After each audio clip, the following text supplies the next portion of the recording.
Do you urgently need to find a job, move to a new one, or are you seeking for a promotion?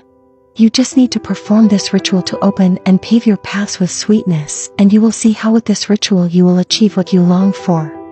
For this ritual, you will need a glass of water, a piece of paper, a pen, a tablespoon of sugar, and a key.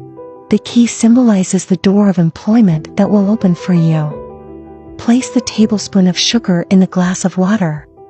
On the blank paper, using blue or black ink, write your full name, date of birth, and your current address. Wrap the key in the paper, folding it towards yourself, as attracting opportunities is what we seek. Put the paper and the key inside the glass. Hold the glass in your hands and say with faith, "This week I will get a job and the door to work will open for me. Thank you, thank you, thank you." Leave the glass in an elevated spot for 7 days. Then finally dispose of it in nature.